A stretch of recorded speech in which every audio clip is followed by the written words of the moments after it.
It is the beginning of a new week. You know what that means? I'm here to make your day better. We are here to gossip, catch up on all the things. I'm trying to think about what this last week really was for me. I know last week I talked about being so high on life and just fully feeling like I'm living. And I had a full fucking crash out. We celebrate our high highs. We have our low lows. It is what it is. This is the roller coaster of life. We're just trying to manage our way through it. This episode is on time, prepped, ready to go. We got clips out. Girl, stop talking.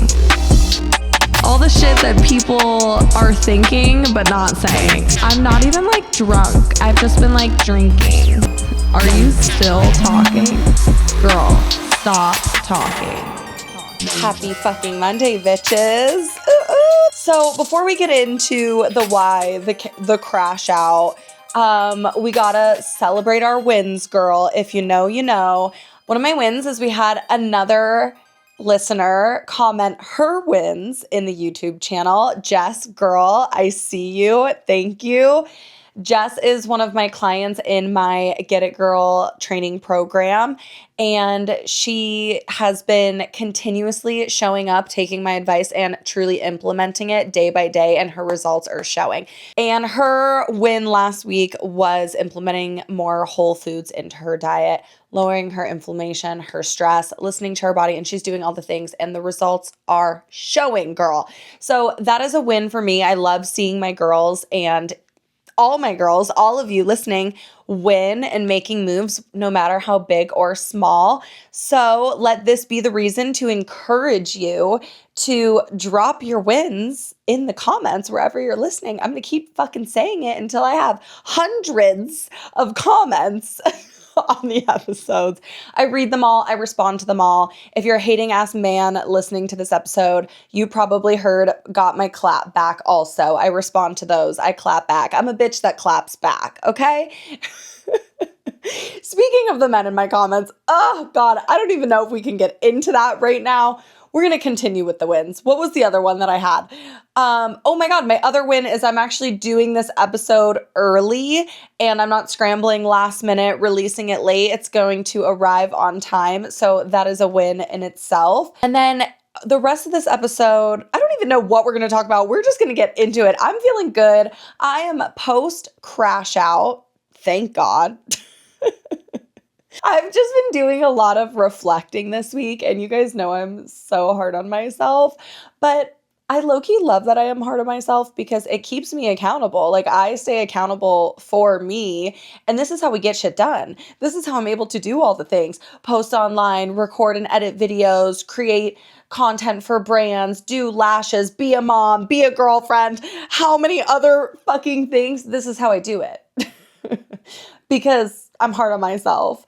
And if I see myself failing or not showing up to my full potential, I check myself. I full fucking spiral. And then I let myself be sad, sometimes for 24 hours. This last crash out was maybe 4 hours. And then we get it the fuck together and we do what we have to do to get the shit done. That's exactly what happened. I was feeling I've genuinely been feeling like my life has really, I'm living my life for me. And I feel grateful even being able to say that because I know so many of us are living day by day. We're fighting for our lives. We're trying to survive. We're working jobs that we hate. We're clocking in early and we're staying late. We're commuting 45 minutes just to be able to put food and clothes on the table and in the household. I get that. I feel lucky and grateful that I'm in this position where I'm living life for me. I get excited about waking up every morning and starting my routine. I get excited about creating content to encourage and inspire people and in turn grow my brand of what it is that I'm trying to do here, which I guess that could be another win because I think I figured it out. Sorry if this is all over the place. I feel like I say that a lot. It sounds like I'm on doing crack or something. I'm talking so fast and my brain is like, No, this is literally just me. I get so amped up to be here. I get so excited. This is the moments that I feel the most like myself, is sitting right here with you guys. And have been reflecting a lot of how grateful I am to be where I am in my life right now, to have had my life slow down so much, to be able to focus and prioritize and put time into the stuff that I want to do moving forward. Although this is making me $0 and 0 cents, I feel the most myself when I'm sitting here talking to you guys, when I'm creating content, when I'm putting myself out there. And I am continuously learning how to do that and develop and grow. And this fitness program has been a little baby blessing in disguise. I kind of pushed myself to start it out of a fear, because I didn't feel like I was an authority in the space. And we've talked about this before. I have those questions like, can I help people really change their lives? Like, and why do they even feel like I can do that? Like, that's crazy to me. But since starting it, I have slowly started to realize like what this means for my future. And I think it's so much more than fitness. And I'm really excited. You guys are like the first to hear this brain dump of mine. So you're like in the inside scoop. This is tea. This is gossip. This is stuff that I tell my bestie, okay? Like, you guys are my girlfriends, and you really are out here supporting me, and I see it. And this is why you get the inside scoop, because we're growing and glowing together. I think I used that one last week. We gotta cut that out. So I have to put it into the world, even though it makes me feel like cringe and scared and nervous. Again, like, I have these fleeting thoughts of like, who are you to say you can help people? But I think this fitness experience and brand, it's so much more than just fitness, because what I really truly feel passionate about is helping people and encouraging them and inspiring them to become like the best versions of themselves. I'm a fixer. I like to fix things. What's the line from Mean Girls? She's like, I'm like a pusher. I push people. That's me. And a lot of the time, I have said it has actually been really difficult for friendships, because I've gone through a lot of experiences that are super uncomfortable and lost a lot of friends along the way, because I like to say, which is something that I've realized over time, I hold up the mirror. So because I hold up the mirror, when you're looking at the mirror, the reflection is yourself. And I truly think with a lot of people in my life and people that are close to me, I think this is just retrospect, okay? Like, I could be completely fucking wrong, and I'm not trying to gas myself up. This is just like my inner thoughts, okay? I think to myself that I think people are attracted to the energy I bring, how I show up for myself, the things that I'm doing, always positive and like gaining momentum and starting new projects and following through with them. I think people are attracted to that. But then when we get close, I think because I am such a go-getter and showing up for myself in a different way than they're showing up for themselves, I end up feeling like I get a lot of projection back at me. And I oftentimes makes me feel like, am I the problem? Like, am I not a good friend, or have I not been a good partner? Or, like, where is this coming from? Is there something that I could be doing better? But I truly think it goes back to, I just hold up the mirror. Because I hold up the mirror, people reflect on how they're showing up for themselves. Are they showing up for themselves in that way? Are there areas that they could be doing better, but they're not admitting those things to themselves yet? And then that comes out and plays out in real time. And there are all of these little, there are these little experiences or conflicting situations. I don't think they're conflicting, but it's just problems that arise and conversations that arise where you see the way someone responds to you about things, and you think to yourself, like, wait a damn minute. Did that actually have anything to do with me? And listen, I'm not saying I'm fucking perfect. I'm definitely not perfect, and I'll be the first to tell you. I can apologize. I can hold myself accountable. I have worked really hard to do those things, to do those hard things, to have difficult conversations, to have honest conversations, to grow, And I think there's these moments that I have had with people that, because I'm holding up the mirror, we headbutt, and it has caused a lot of, not like tension, but it's caused a lot of relationships to kind of unravel or unfold in a way that I didn't really expect. And, I'll let that be that. That's not for me to figure out. As long as I continue to show up and be, someone that I'm proud of, that is the only thing that I can do. Like, I can't, this is where we're pulling it back around. I can't fix people, although I want to, because like I said, I'm a fixer. I used to do it with the men in my life, and that's why I picked really shitty men, because I'm like, oh, I can fix them. And then because I stopped doing it with the men and I was like, boundaries, fuck that, red flag, I started doing it with friends. And that is a fault to my own. That is a fault. You can't fix people first of all, if they're not asking. They didn't ask to be fixed. No one loves being told what to do, especially your girl. I do not like being told what to do. I'm like, I'm not going to take advice from someone that isn't living the way they're giving the advice. Are you kidding? Absolutely not.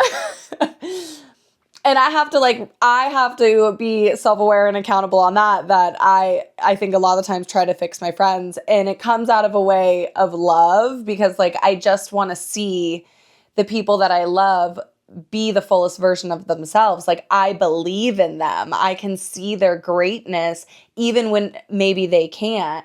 And because I'm a fixer, I'm also a problem solver. Like, let me solve that problem. You're coming to me to vent or to complain about a problem, I have a solution, baby.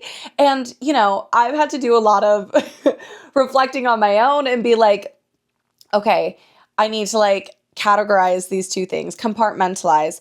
And I usually start off, if someone comes to me now, I'm like, are you just wanting to vent, or do you want my advice? Because I've realized a lot of the times, like even with friends, we just want to vent, we just want to bitch. But in my mind, because I'm a problem solver and a fixer, I'm like, how many times have we fucking talked about this? Can I give you the tool to solve the problem? Please? Please? I'm so fucking sick and tired. When realistically, they're just like, we're friends. Like, I want to fucking vent to you. Like, I don't even want a solution. I just want to vent. That one question has been a game changer in my relationships. I really must be ADHD, because the way, at least on the podcast, the way my brain jumps 600 times, but we always bring it back. Honestly, love that for me. I have finally realized that I can take all of these faults, flaws, in like good, positive pieces, however you want to look at the situation, and I can utilize these things for the people that actually want it. I truly believe that I am here to encourage and inspire others to be the biggest, fullest versions of themselves, to change their lives, to step into their power. And that's exactly what I realized this week in my aha moment. That was really cool. And so I think for so long with showing up on social media, now that I've been like posting the way I'm posting, I've really been trying to understand, like, what is my niche? How do all these things play together? And it was a big fucking question mark for me, because everybody always talks about like, oh, well, pick a niche and then do that and blah, blah, blah. But I'm like, I'm sorry, but you can't put me in a box, and we can't put ourselves in a box. And I finally figured it out. All the pieces that I have been doing and learning, and the skills that I've been learning, the podcast, the personal training, coaching, breaking through my fears, encouraging people, having difficult relationships in my life, reflecting and holding myself accountable, have all been the stepping stones to lay the path for the future. And I hope you guys are listening to this like in a way, yes, I'm speaking for myself, but we can all benefit from the things that I'm saying right now, understanding, reflecting, and if you're feeling stuck, just to continue to push forward, because you never know what is on the other side. And everything that you're doing right now is placing another stone on the path to lead you to where you need to go. Even if you can't see it, even if you don't understand it, you continue to lay the stones. And that's exactly where I feel like I'm pivoting right now. And I feel so cringy like saying it, but I just have to say it. So I have to, because this is how we turn it into reality. All of the things that I've been doing over the last, even, I mean, we can go back so far as 10 years. Like, the reason why I started lashing was to make people feel good about themselves. And it keeps coming back to that. How can I continue to help people? And I truly think that my path moving forward is in personal development. I think that I'm here to help people really change their lives in more ways than one. And that's what I'm gonna do. I think my next path is not only this podcast, but like, what does this podcast mean? Like, how can we work on ourselves, have fun, and like still be entertained and have this entertainment, but also like really take key things away? And how can I provide, something that the viewer, that you guys, my girls, are going to be able to take away, being like, wow, I feel good listening every week. Like, I reached a situation and I heard Tatum's voice pop into my head. Like, that's what I want, okay? Like, that's what I'm looking for, to be able to just continue to help people every day. And so you are looking at your newest personal self-development coach, okay? This is the path moving forward. This is what I'm aiming for, and something creative is going to come out of this, much more than just this podcast together. And I'm excited. That was my whole revelation the other day before my crash out. I just realized we didn't even get into the fucking crash out. So I have this high, right? Where I'm like feeling motivated. I'm excited for life. I'm like going to do all these things, this, that, and the other. And then the next thing is, I feel like I'm not doing enough. Then the fear, and the doubt literally just swept me off my feet and came shining all the way in. Like, well, what are you doing? You say you want to do all these things, but look at all these things you haven't done. The way my mood shifted so crazy, like from being on a high, this all happened in one day. This whole story that I just told about my realization of being like a personal self-development coach and helping people and like feeling inspired. And then the fucking full crash out again of this doubt, being like, well, what are you going to do? You still have XYZ that you haven't finished. And what about the momentum here? And like, you're a failure. Like, that's what I heard. That's crazy. Like, girl, do we need to go back to 2 weeks ago? Fear is not failure. Hello. We know this. We talked about this already. And I fucking spiraled. I literally spiraled. But the one thing that helps me always is putting my fucking phone down, for one. Like, I'm spending so much time on my phone creating that I just feel like I was fully crashing out, and I had to put it down. I put my fucking rollerblades on. I know you guys saw that. I put music in. Can't text and doom scroll while you're rollerblading. You know what I mean? Like, you hit a rock, you're going down, girl. I can't go down again, okay? If you know, you know. I can't fucking go down again.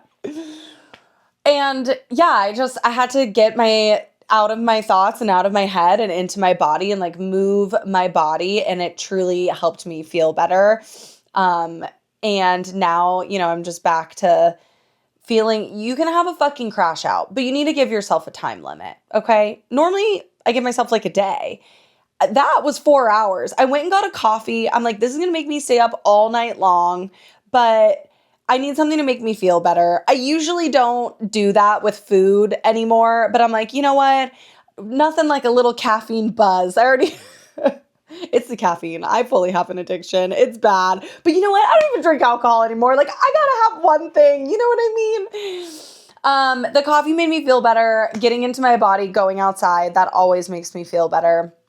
And I guess I just hope that you guys took something out of this. Let me know if you like my rants and my tangents of what happens inside my head. Like, even just sharing all of that, I'm like looking at the time, we're 20 minutes in, and I'm like, do people even care? Like, am I a fucking narcissist? Like, just talking about myself?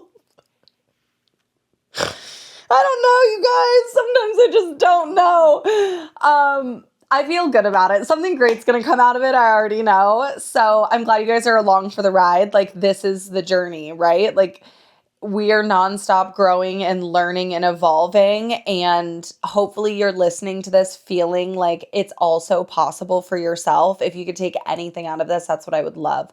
I would love to hear. Keep dropping your wins for the week in the comments. I'd love to hear it. I read them all. I comment and I shout you out on the episode. So I want to hear them. Now we're going to get into the explicit behavior part of the podcast. Okay. Positions of the week. Last week's episode, we learned about just the tip. I need to know. I literally need to know, how did it go? Did you try it? Are you having fun? Have we learned anything new by doing these positions of the week? You know, this is week 5. We have learned together 4 positions already that we can implement with our partner at home. And honestly, I love that. This is like my favorite segment. They're all my favorite. I'm my favorite. This is my favorite. I love this segment. I think it's so fun. Every week, if you're new here, we do position of the week where we learn a new position or a tip around a position that was like old and stale. We spice it up. We do it with our partners, our significant others, maybe even our friends with benefits, just for fun.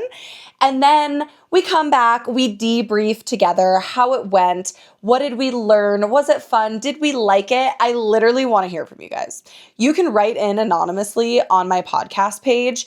You click the link in my bio and there is an anonymous write-in. You can share your story. If you have advice, if you need modifications, please ask. It's always anonymous. Even if you just want to write in and tell me how it went, just leave me a note being like, please don't talk about it on the pod. I got you. I need to know. But I'm sure everyone else would like to know too. Like, is there a position that you want me to talk about? Is there a position that you'd like me to share? I'm happy to add it to the list. Along the way, every week I've been coming up with my own names for these positions because it just keeps it fun, you know? If you're new here, hi, welcome. This is one of the most fun segments of the show. And I feel like I was thinking about, okay, what position are we going to talk about this week and how can we make it fun and what is another favorite? And I realized that I think the last 3 positions, we were doing all the work. Ew. Like, actually, now that I'm thinking about it, I'm so dumb. Oh my God. I was going to be like, we need him to do the work, but the position that I'm giving you, low key, kind of, you're doing the work. But it's different. We're laying on our backs this time, okay? This position doesn't have a name, but I'm sure it'll come to me. You're going to be laying on your back. He's going to be on top of you. And then basically you're doing a glute bridge. If you don't know what a glute bridge is, this one's kind of hard to show you because I don't have a whole lot of space. Basically, you're laying on your back. Your legs are up like a triangle.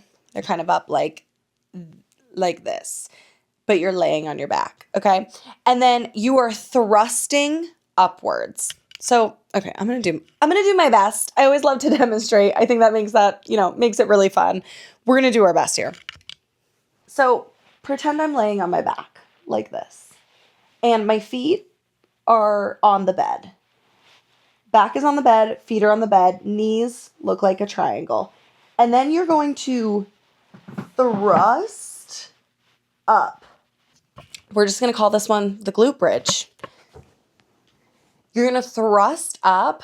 He's going to be on top of you. And you're just going to kind of like body roll or grind upwards. I'm telling you, it hits every single time.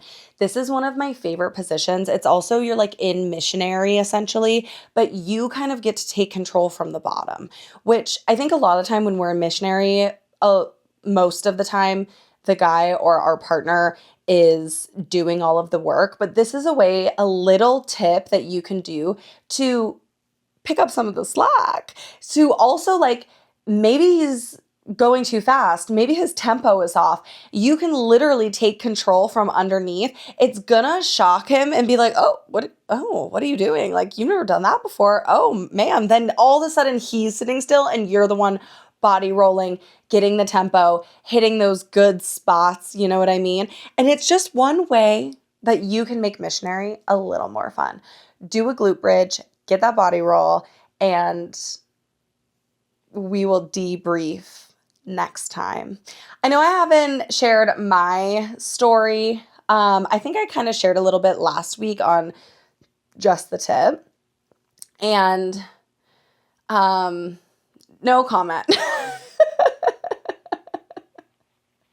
You know, the funny part of all of this is like I haven't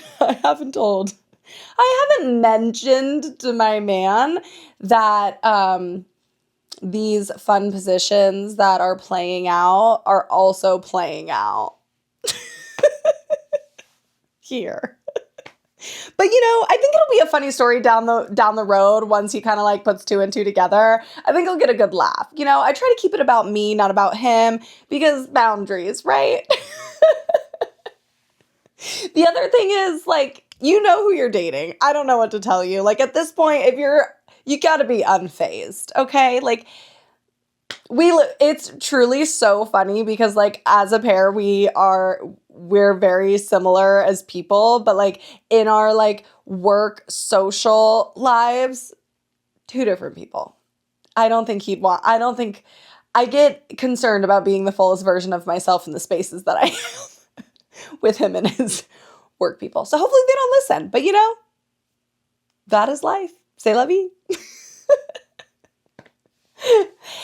Okay, lastly, before we move on and get out of here, we have a recap, an update on Love is Blind.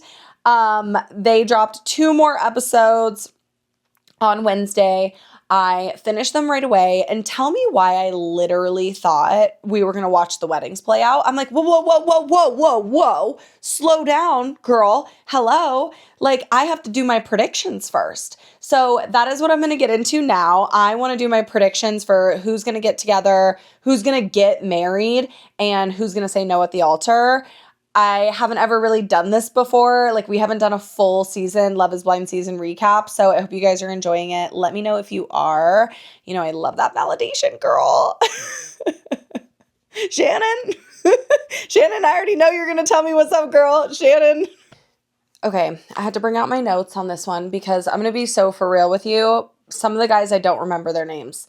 A lot of these, like, guys just really didn't stick out for me except for the completely insane foul ones, but I have all the girls' names, so we're going to work it out. So I do want to share that from last week when we talked about Love is Blind, I really did not think, I think I kind of called it with Bree and Connor. I was like, I don't think they're going to get married. There's absolutely no way. Like, I just don't even know if she really likes him. She seems like she is a very, like, big, bold personality and kind of like, no, I don't want to use the word attack, but she's very abrupt with how she speaks to Connor. And he is just, like, so cutie chill, which I actually love for her.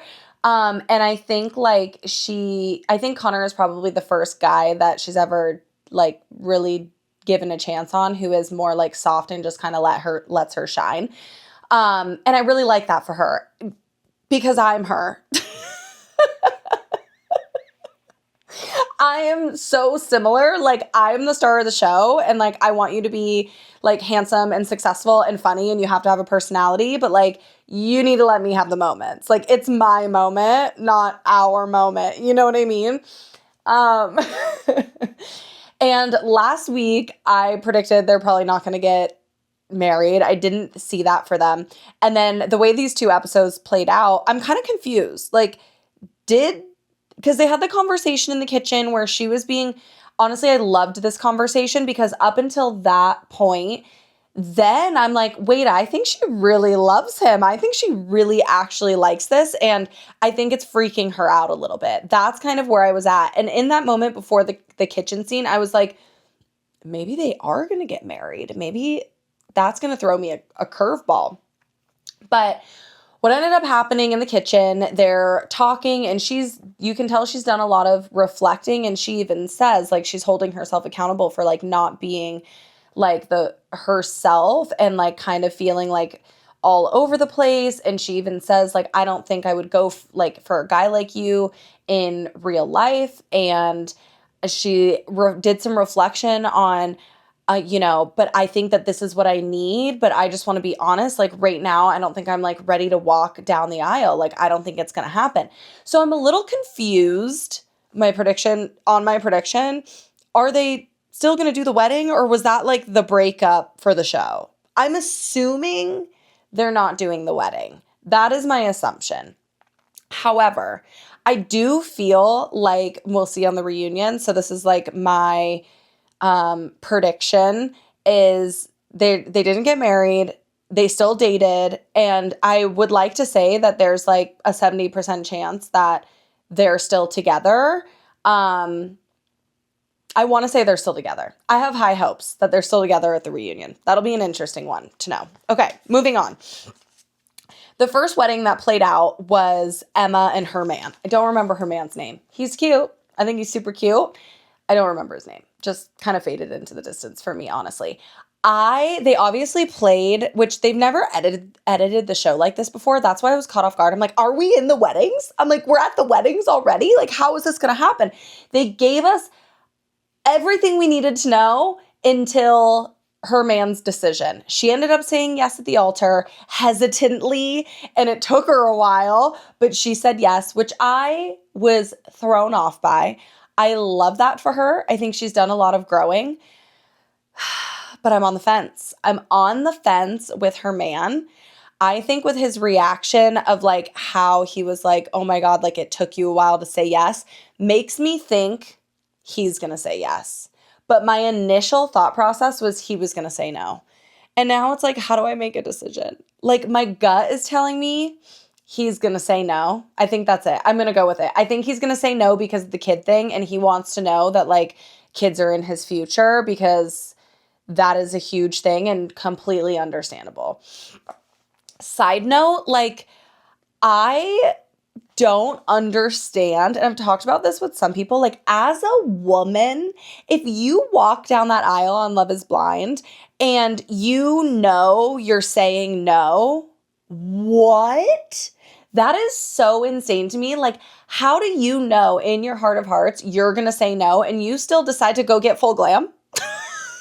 Like, you're going hair and makeup, parents, friends, family, full fucking glam, and walking down the aisle to say no? Like, you're going to allow that to be your first experience of a wedding? Talk about trauma. Are you kidding? For all national TV? Like, I just know for myself, like, this is what I do a lot, okay? I look at myself as like, well, first of all, if I was single, I would totally go on this show.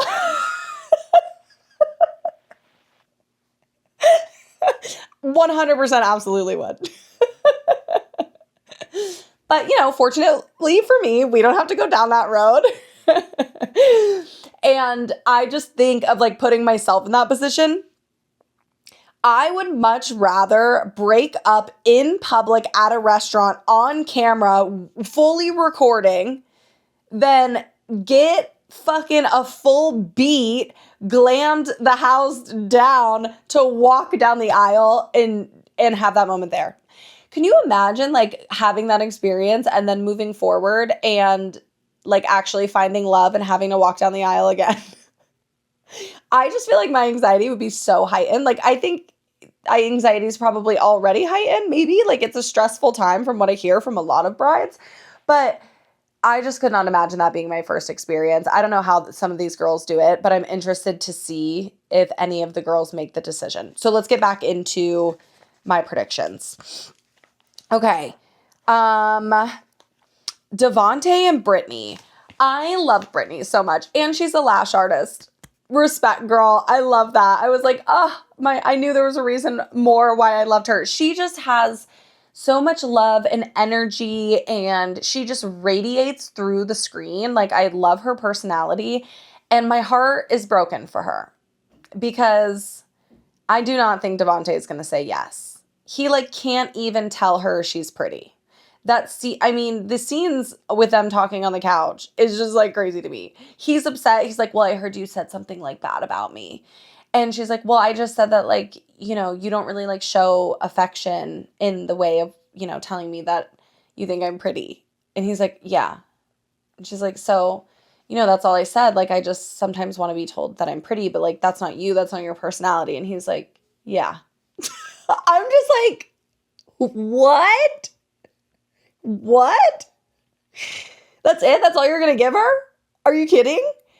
And the fact that she I love the energy that she's like, I bought a whole dress for this. Like, I'm getting married. Like, I love that energy. But the dress will be tainted. I feel like the dress will be tainted after that. She fully believed in it. And for her, she's in. And for her, love is blind. And I love that for her. But unfortunately, I don't think it's the same for the man that she chose. I don't think he's going to choose her. And, that's going to crush me. And I just think it really sucks that the dress is going to basically burn down because of it. Like, you can't reuse that dress. If he doesn't say yes, you can't reuse the dress. Are you kidding? Okay, so what else happened? I feel like there was something else. Oh, and then the prenup of it all.